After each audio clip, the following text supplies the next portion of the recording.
सुप्रभात बच्चों, कैसे हैं आप सभी। मैं आशा करती हूँ कि आप सभी कुशल हैं और स्वस्थ हैं। जैसा कि हमने अपनी पिछली कक्षा में पढ़ा था हमारे राष्ट्रीय प्रतीक, हम कौन कौन से राष्ट्रीय प्रतीक के बारे में पढ़ चुके थे। राष्ट्रीय ध्वज के बारे में पढ़ चुके थे, और जो हमारे सम्राट अशोक का स्तंभ से चिन्ह लिया गया था सत्यमेव जयते वाला, उसके बारे में पढ़ चुके थे। राष्ट्रीय गान के बारे में पढ़ा था, राष्ट्रीय गीत के बारे में पढ़ा था और राष्ट्रीय वृक्ष के बारे में पढ़ा था। आज हम पढ़ेंगे अपने राष्ट्रीय पशु के बारे में। अस्माकं राष्ट्रीय पशुः व्याघ्रः अस्ति।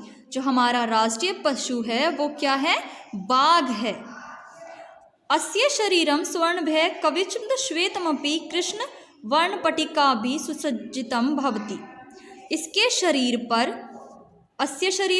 शरीर पर स्वर्ण रंग के रेशे हैं, कहीं कहीं सफ़ेद और काले यानी कि कृष्ण वर्ण वाले काले रंग की धारियाँ भी होती हैं। मार्जरा प्रजातीय पशुः अस्ति। यह बिल्ली प्रजाति का पशु है। आगे है राष्ट्रीय पक्षी। राष्ट्रीय पक्षी क्या है हमारा? मयूरः यानी कि मोर। राष्ट्रीय पक्षी मयूरः बहुवर्णः लम्बतपूच्छः सुन्दरशिखावान् लम्बग्रीवः चित्रपक्षः पक्षेषु अर्धचन्द्राकार आकृति वृद्ध आकारः च भवति।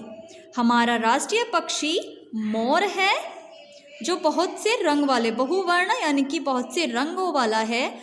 लम्बतपूच्छः लंबी पूँछों वाला है, सुंदर शिखा वाला है, लंबी गर्दन वाला है और चित्रित पंखों वाला है। पंखों से बड़ी अर्धचंद्रधार आकृति निर्मित करने वाला है। अस्य नृत्यं वर्षागमनस्य सूचकं मन्यते।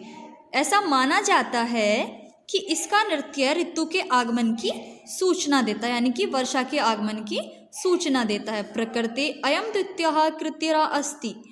इसे प्रकृति की अद्वितीय कृति माना जाता है। आगे हम पढ़ेंगे अस्माकं राष्ट्रीय वित्तीय मुद्रा, यानी कि हमारी राष्ट्रीय मुद्रा।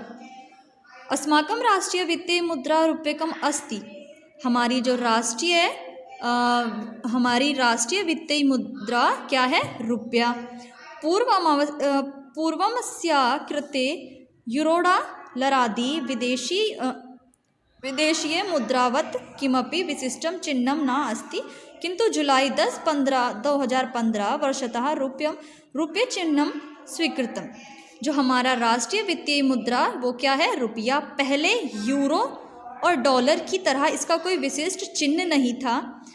विदेशी मुद्रा यानी कि इसका कोई विशिष्ट चिन्ह नहीं था, लेकिन जुलाई 10-2015 को रुपयों के चिन्ह में इसे स्वीकार किया गया। अगला है हमारा राष्ट्रीय जल जीव। गंगा भवा डॉल्फिनमस्तस्य अस्ति। राष्ट्रीय जलीय जीव हमारा क्या है? राष्ट्रीय जल जीव गंगा नदी में पाए जाने वाली डॉल्फिन है। ठीक है, डॉल्फिन है। आगे है अयम शुद्धे जले एव जीवति। यह केवल शुद्ध जल में ही जीती है। अतः गंगा जलस्य शुद्धताया अपि प्रतीकः अस्ति अयम डॉल्फिनमतस्य।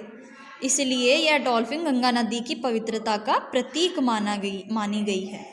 आगे है राष्ट्रीय नदी गंगा। उत्तराखंडस्य राज्यस्य गंगोत्री नामक स्थानात् निर्गत्य उत्तर प्रदेशस्य बिहार बांग्लादेशु च विहंति सुंदरवनम मतिक्रम्य समुद्रम मिलती। राष्ट्रीय नदी क्या है हमारी? राष्ट्रीय नदी है गंगा, जो उत्तराखंड के गंगोत्री नामक स्थान से निकलकर उत्तर प्रदेश के बिहार बंगाल से होते हुए सुंदरवन को पार करके समुद्र में मिलती है। भारतीय परंपराओं के अनुसार गंगा जल को पवित्र माना गया है। आगे है हमारा राष्ट्रीय फलम आम्रम अस्ति। हमारा राष्ट्रीय फल क्या है? आम। अस्य बहवः प्रजातियः भारते भवन्ति। इसका अर्थ है कि हमारी राष्ट्रीय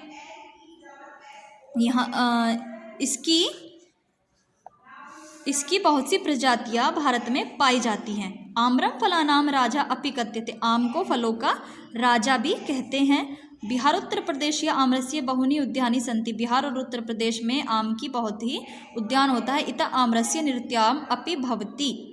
यहाँ से आम का निर्यात भी होता है। अगला है अस्माकं राष्ट्रीय पंचांग शक संवत्सराधारितम् अस्ति।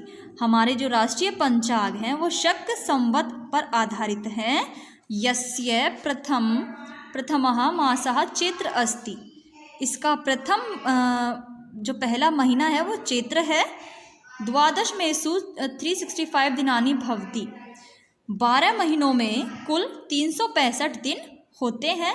मार्च 22, 1957 तमे वर्षे इदं तिथिपत्रं स्वीकरणभेद उद्देश्यभ्यः भारत सरकार स्वीकृतम्। 22 मार्च 1957 में इस तिथि पत्र को भारत सरकार द्वारा स्वीकृति मिली। ठीक है, ये आपका जो पाठ है वो पूर्ण हो चुका है। अब आप क्या करेंगे, एक बार पुनः इसकी रीडिंग करेंगे और हिंदी में उसे कन्वर्ट करेंगे और इसके जो शब्द अर्थ हैं वो आप अपनी कॉपी यानी नोटबुक में करोगे। ठीक है।